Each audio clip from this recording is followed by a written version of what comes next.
저와 여러분이 한 절씩 교도하겠습니다. 안식일이 다 지나고 안식 후 첫날이 되려는 새벽에 막달라 마리아와 다른 마리아가 무덤을 보려고 갔더니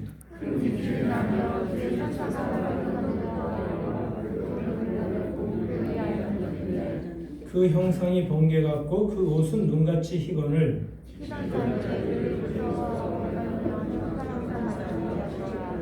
천사가 여자들에게 말하여 이르되 너희는 무서워하지 말라. 십자가에 못 박히신 예수를 너희가 찾는 줄을 내가 아노라.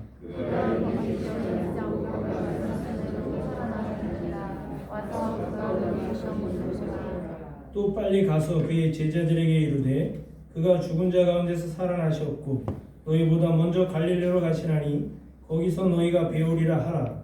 보라 내가 너희에게 일렀느니라 하거늘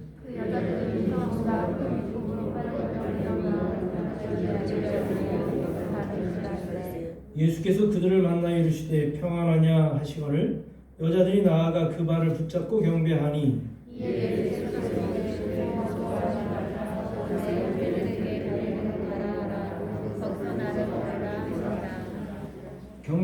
여자들이 갈 때 경비병 중 몇이 성에 들어가 모든 된 일을 대제사장들에게 알리니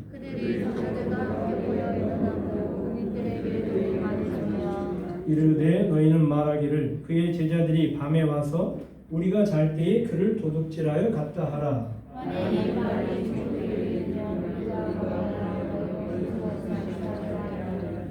군인들이 돈을 받고 가르친 대로 하였으니 이 말이 오늘날까지 유대인 가운데 두루 퍼지니라. 예수를 배웠고 경배하나 아직도 의심하는 사람들이 있더라.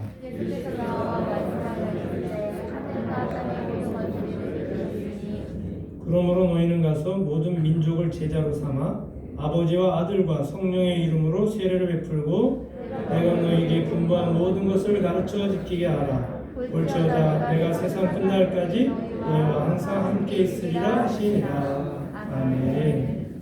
주시기에서 부활하신 그 주님의 부활의 능력이 우리 귀한 성도 여러분들의 삶 속에 충만할 수 있기를 주님의 이름으로 간절히 축복합니다. 아멘. 우리가 찬양대로 설 수는 없고 아쉬운 대로 영상으로 이렇게 우리 함께 찬양을 했는데 우리 교회가 앞으로 이 전국 핸델의 메시아 전국 2시간 반짜리거든요. 우리 교회가 그렇게 찬양대가 그렇게 되기까지 그 소망을 가지고 이렇게 앞으로는 영상을 보는 게 아니라 실제로 우리 교회 찬양대가 이 자리 꽉 차서 전국 2시간 반짜리를 부를 수 있는 그런 날을 소망하면서 우리 함께 오늘 부활의 말씀을 함께 나누도록 하겠습니다. 이 부활은 우리에게 두 가지 사실을 증명해 주고 있습니다. 하나는 하나님이 이 세상의 창조주시라는 것, 그리고 예수님은 우리의 유일한 구원자라는 이 사실을, 이 두 가지 사실을 부활은 우리에게 가르쳐주고 있는 것입니다. 그러므로 고린도전서 15장 말씀에서도 만일 그리스도께서 다시 살지 못하였으면 너희가 전파하는 것도 헛것이요 너희의 믿음도 헛것이니라 라고 말씀하고 있는 것입니다. 세상에 이런 말씀이 있는 경전을 갖고 있는 종교는 없죠. 그런데 이 성경에서는 이 부활이 역사적인 사실이기 때문에 만일 부활이 없었다면 오늘 이 자리에 앉아 있는 우리가 헛짓을 하는 거라는 거죠. 이게 예배가 아니라. 그리고 우리가 열심히 전도하고 그러는 게 다 헛것이 될 수밖에 없다라고 고린도전서 15장 14절부터 15절에 분명히 말씀을 하고 있습니다. 사랑하는 성도 여러분, 그러므로 부활이라는 이 단어 하나만으로도 우리가 이 세상에서 얼마나 복된 사람들인지를 우리가 다시 한번 깨달을 수가 있습니다. 여러분, 예수님께서 죽으셨다가 3일 만에 부활하셨다는 이 역사적인 사실은 놀라운 일이 아닐 수가 없는 거죠. 그런데 이 예수님의 부활을 자유주의자들은 그렇게 이야기합니다. 제자들이 예수님을 너무너무 사랑한 나머지 그냥 주관적인 어떤 심리 상태로 예수님을 본 것 같은 그런 느낌으로 그렇게 주장을 한 것이다라고 자유주의자들은 그렇게 이야기를 합니다. 그런데 오늘 본 말씀 보니까 예수님께서 두 여인에게 나타나셨고, 그 다음에 베드로에게 나타나셨고, 그 다음에 12제자에게 나타나셨고, 더 나아가서 500여 성도들이 모인 한 자리에서 한꺼번에 예수님이 나타났다는 거죠. 여러분, 제가 오늘 말씀하는 이 설교도 똑같은 내용이지만 받아들이는 여러분들에 따라서 은혜가 다를 수가 있는 거예요. 똑같을 수가 없습니다. 하물며 살아계신 예수님이 부활하신 그 모습을 500여 성도들이 한 사람도 빠짐없이 똑같이 봤다. 이거는 사실이 아니고서는 나타날 수가 없는 거예요. 그렇기 때문에 정말 예수님의 부활은 결코 거짓이 될 수 없다는 것을 우리가 성경을 통해서 볼 수가 있습니다. 그러므로 이 자유주의자들의 그러한 주장은 틀릴 수밖에 없는 것이고, 또 어떤 사람들은 부활을 영적으로만 해석을 해요. 예수님은 육으로는 결코 부활하지 않고 영으로서만 부활했다라고 이렇게 이야기를 하는데, 이것도 분명히 잘못된 것이죠. 예수님이 우리가 알지 못하는 그런 어떤 부활의 몸으로, 우리의 이 육신과는 좀 다르긴 하겠죠. 그러나 예수님의 육도 부활하신 거고 예수님의 영혼도 똑같이 부활하신 거지, 어떤 영적으로만 해석하려고 하는 사람들의 주장처럼 예수님의 육은 없었고 그냥 영만 부활했다, 그것도 틀린 말이고, 반대로 예수님의 영혼은 아니고 예수님의 육체만 부활했다, 그것도 틀린 말이 아닐 수가 없는 것입니다. 여러분, 그러므로 부활은 기독교 신앙의 기초가 되는 거예요. 여러분, 우리 교회도 옛날 같으면 네모나게 지었기 때문에 기둥이 4개가 있어야 되죠. 그 다음에 뭐 석가래 이렇게 지나가고 막 그럴 텐데, 여러분 기둥 밑에 항상 큰 돌덩이를 놓습니다. 그렇죠? 왜냐하면 이게 푹 꺼지지 않게. 마찬가지죠. 우리 기독교 신앙에 기독교가 무너지지 않도록 그 기초가 되는 건 뭐냐? 부활입니다.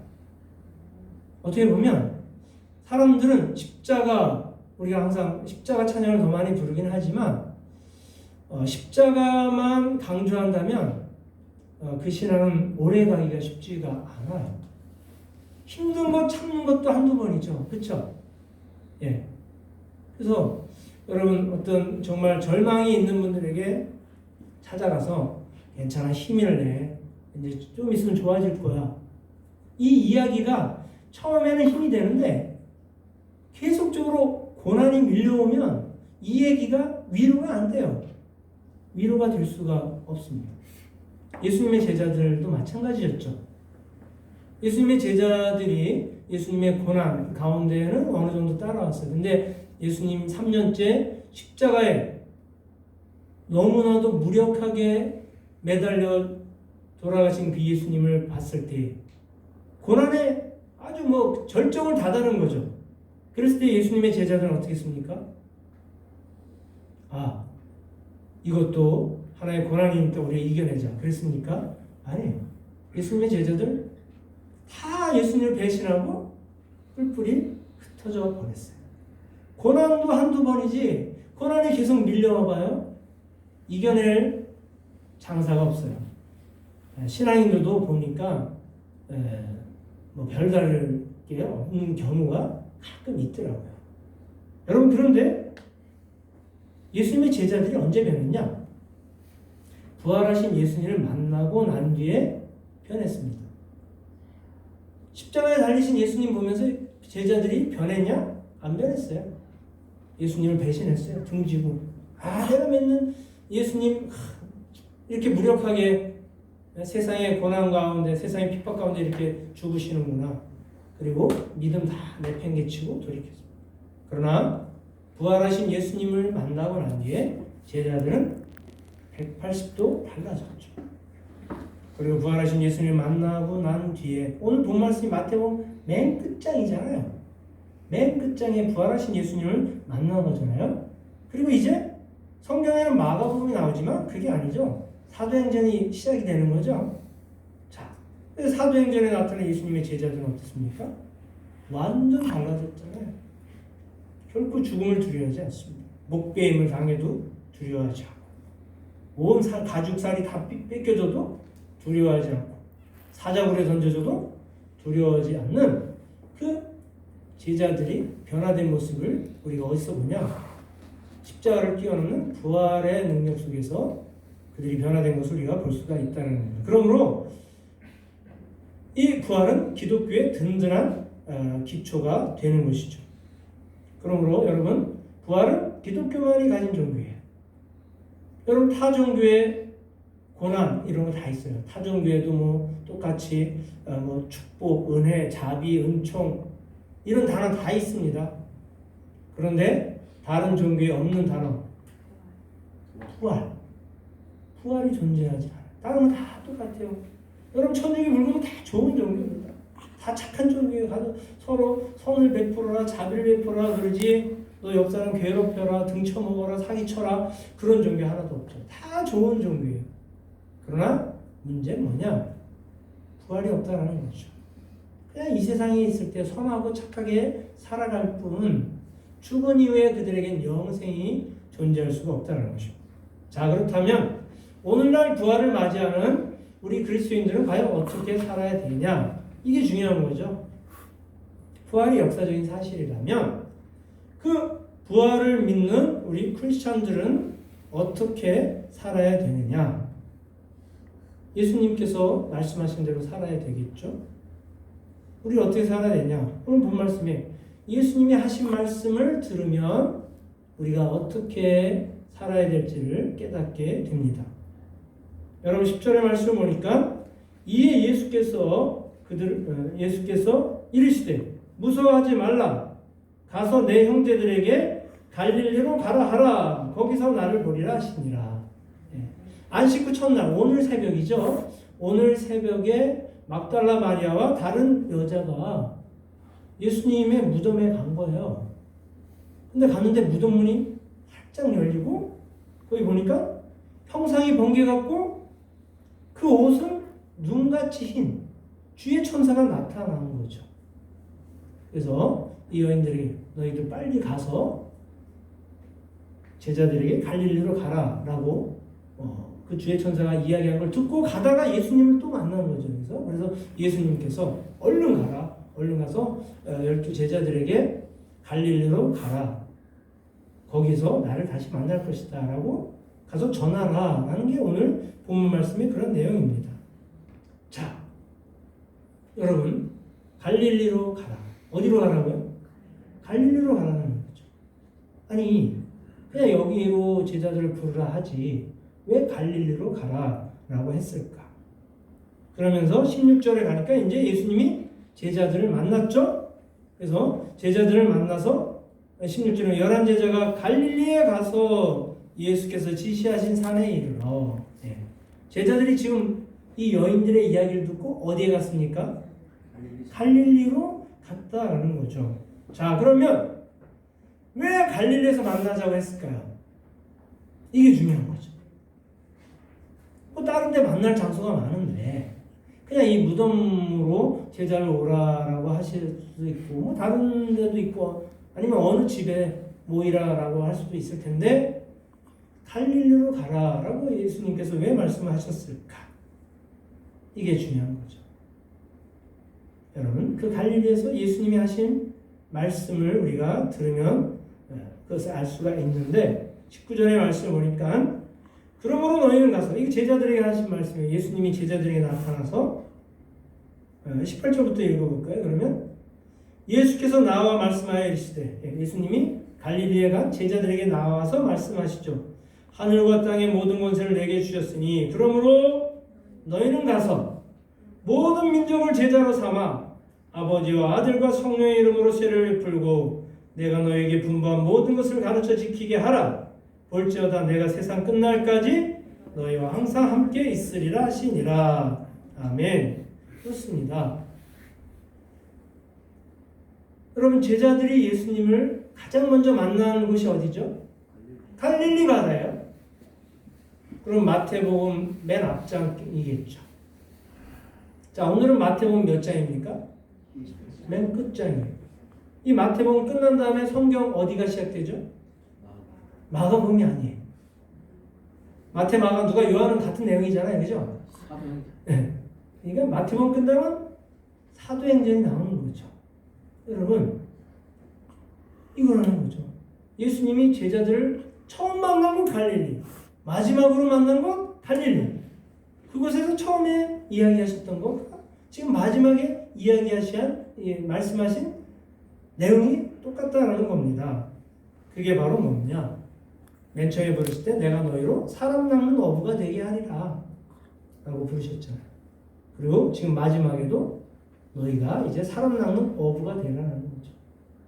너희는 가서 모든 민족을 제자로 삼아 아버지와 아들과 성령의 이름으로 세례를 베풀고 내가 너에게 분부한 모든 것을 가르쳐 지키게 하라. 그러면서 여러분들 사도행전 1장 8절에 거기 오직 너에게 성령이 그 다음에 뭐죠? 오직 민족과 너희가 어디서부터 시작돼서 예루살렘과 온 유대와 사마리아와 땅 끝까지를 뭐가 되라고요? 내 증인이 되라. 여러분, 예수님의 우리를 향하신 이 제자들이 잃어버린 십자가 고난 앞에서 예수님을 배신하고 잃어버린 그 사명을 다시 회복시키기 위해서 맨 처음에 사명을 주셨던 그 갈릴리로 마지막 부활하셔서 나타나셔서 거기에서 다시 그들이 잃어버렸던 그 첫신앙, 첫사랑, 첫 소명을 다시금 회복하여 주신 것이다 라는 것입니다. 여러분, 부활은 뭐냐? 생명입니다. 희망이고 우리에게 기쁨이고 소망이죠. 부활은 생명 살리는 날이에요. 우리가 생명 살리는 건 뭐죠? 제자 삼는 일이 우리의 부활을 맞이한 사람들의 귀한 사명이다라는 것입니다.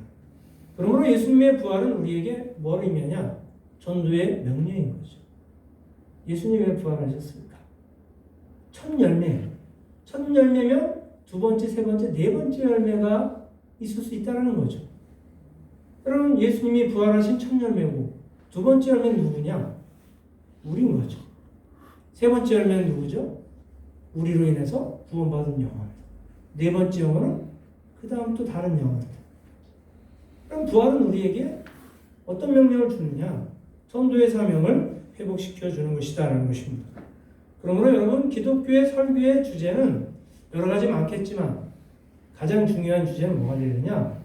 부활이 되어야 된다는 거죠. 여러분, 제가 매일 고난의 이야기만 여러분들 우리 주님을 믿으면 여러분 고난받을 준비가 되어 있어야 됩니다. 날마다 우리의 삶은 고난일 겁니다.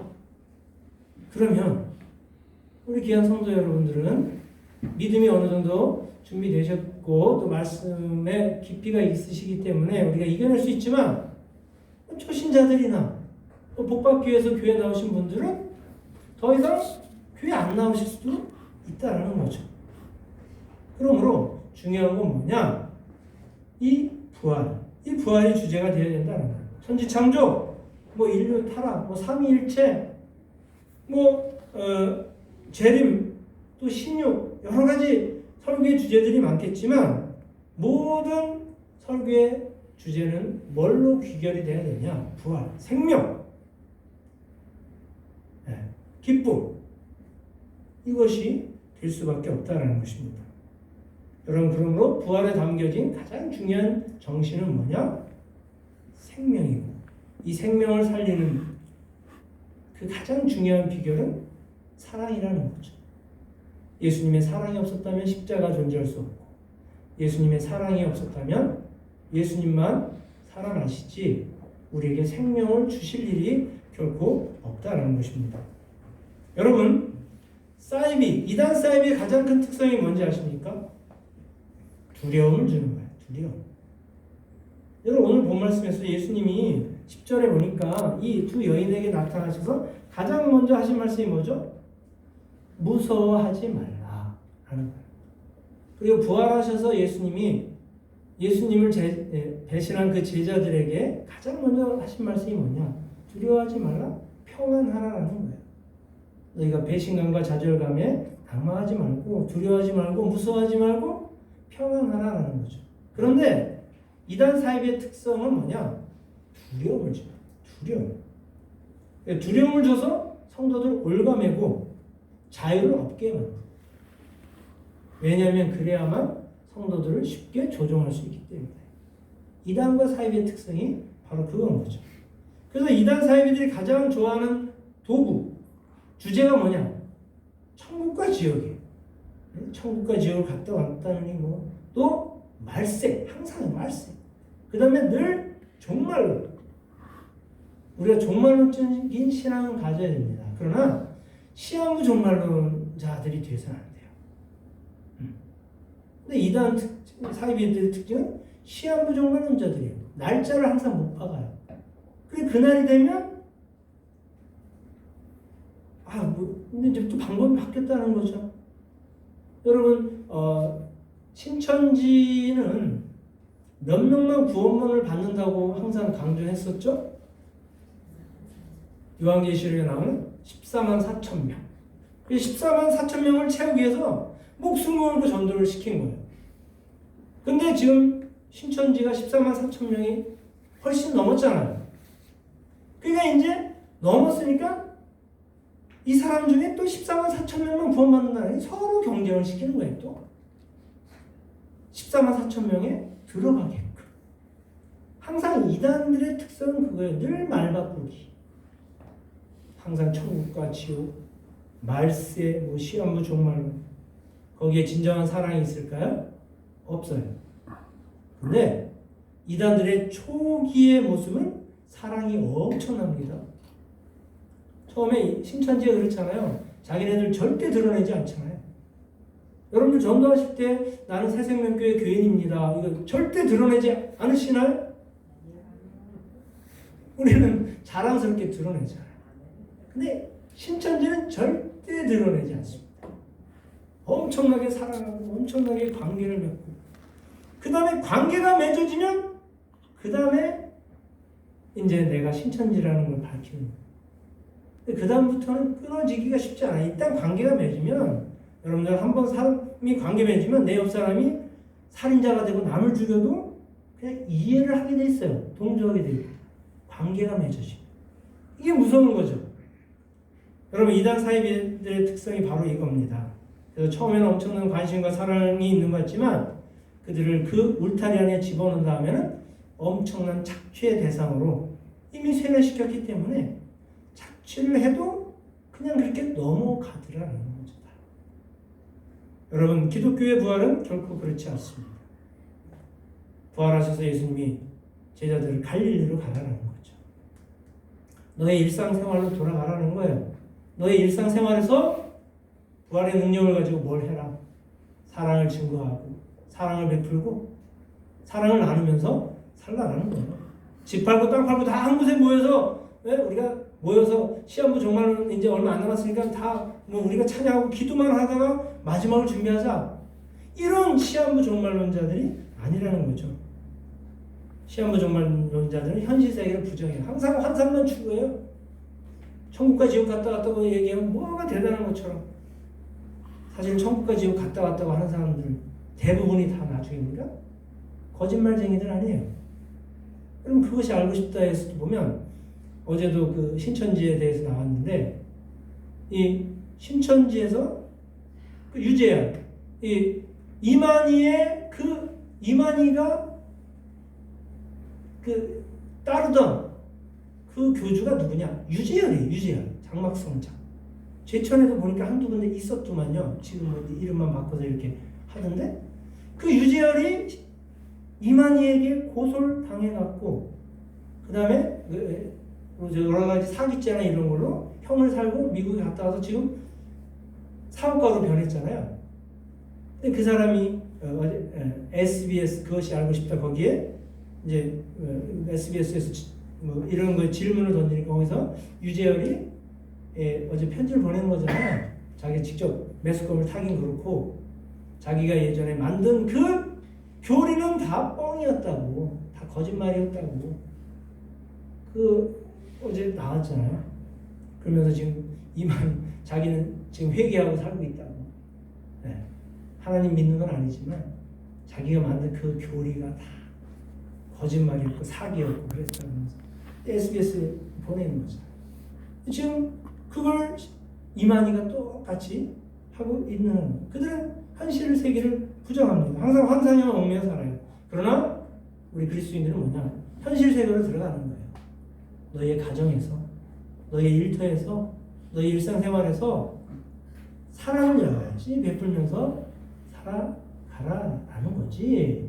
시한부 종만을타처럼 매일 하나님 보여주세요. 천국과 지금 갔다 온 그 이야기 듣고 매일 모여서 기도하고 교회에서만 살고 이게 아니라는 거죠. 이건 이단 사이비의 특성을 닮은 그런 이상한 교회들의 그런 특징임을 우리가 볼 수가 있습니다.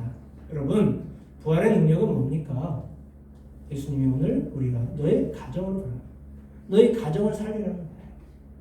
남편을 위해서 기도하고, 아내를 위해서 기도하고, 부모님을 위해서 기도하고, 자식을 위해서 기도하고, 그 다음에 더 나아가 너의 여러 가지 사업 가운데서도 부활의 능력. 여러분 지금 사업이 망하고 꼬이고 안 될 수도 있지만, 그러나 그게 영원히 망한 게 아니라는 거죠. 부활의 능력을 믿는 사람은 하나님께서 그 어렵고 힘든 가운데서도 새로운 소망의 길을, 새로운 길을 다 열어주신다라는 사실입니다. 그러므로 사랑하는 성도 여러분, 우리 기독교인들에 있어서 부활은 뭐냐? 힘과 능력이고 우리의 삶의 가장 큰 그런 밑받침이 되는 것입니다. 예수님은 우리가 부활의 증인으로 살라고 그랬어요. 부활의 증인으로 살려면 어떻게 됩니까? 우리의 일상생활로 뻗어 나아가야 되는 거지. 자꾸 우리끼리만 모여서 이게 아니라는 거죠. 여러분, 그러므로 예수님의 제자들이 예수님을 만나고 난 뒤에 엄청난 핍박과 박해를 당했지만 우리는 보고 들은 것, 보고 들었잖아요. 예수님을 보고 또 예수님의 말씀을 들었잖아요. 그랬더니 보고 들은 것을 우리는 말하지 아니할 수 없다. 너희가 나를 사자굴에 던져도, 너희가 나의 살갗을 베껴도, 내가 목베임을 당해도 나는 보고 들은 부활의 증인의 사명을 감당하지 아니할 수 없다. 예수님의 제자들이 그렇게 살아간 것처럼 우리 사랑하는 성도 여러분, 부활에 담긴 가장 큰 정신은 뭐냐? 사랑입니다. 사랑. 이 사랑을 우리가 회복해서 우리의 가정에, 우리의 교회에, 우리의 일터에, 우리의 학교에 부활의 증인으로 살아가는 이 위대한 사명을 잘 감당하는 우리 새생명교회 귀한 성도 여러분들 되실 수 있기를 주님의 이름으로 간절히 축원합니다. 아멘. 오늘 이 말씀 마음속에 드시는 소리 함께 기도하겠습니다. 하나님,